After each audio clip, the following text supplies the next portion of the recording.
Hi guys, welcome back to the channel. Continuing our top 15 series, we've got something special lined up for you today. I know so many of you have been asking for a customer reviews analysis for this one. Well, we're finally doing it. But before we get into that, don't forget to check this exclusive discount for it.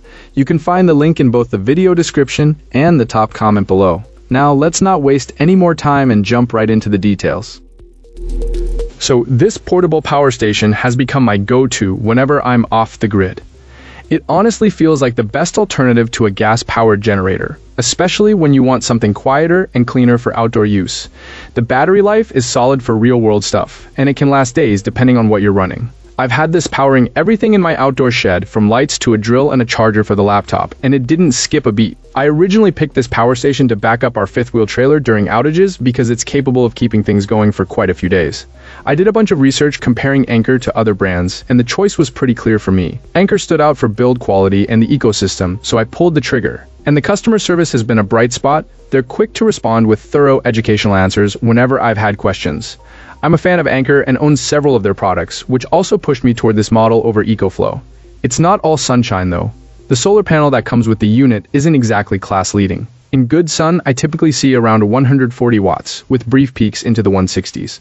After a few uses, the panel's performance dipped to about a high of 130 watts. If solar is a big part of your plan, that's worth a hard look, because I'm not sure I'd count on it to replace grid charging on a regular basis.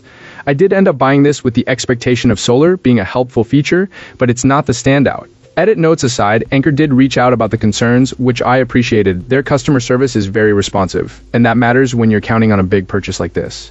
Still, over time the solar output sometimes felt unreliable, and I found myself thinking about whether I should explore other manufacturers for the solar side. On the hardware side, the unit is a heavier beast to move around, which makes sense if you're aiming for long life and many charge cycles. There's a discussion around battery chemistry and cycle counts in the field, with heavier packs often marketed for longevity and longer lifespans.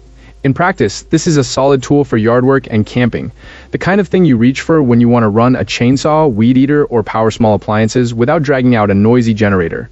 If I could add a couple of tweaks, I would love to see the output aligned to the extension cord rating, so you don't risk frying a cord by pushing more through than it can handle. A built-in safety breaker or an aftermarket option would be nice, and a Wi-Fi monitor at the output end to track voltage and current along a long cord would be a cool future upgrade. Overall, this is a dependable companion for off-grid moments with some trade-offs to keep in mind.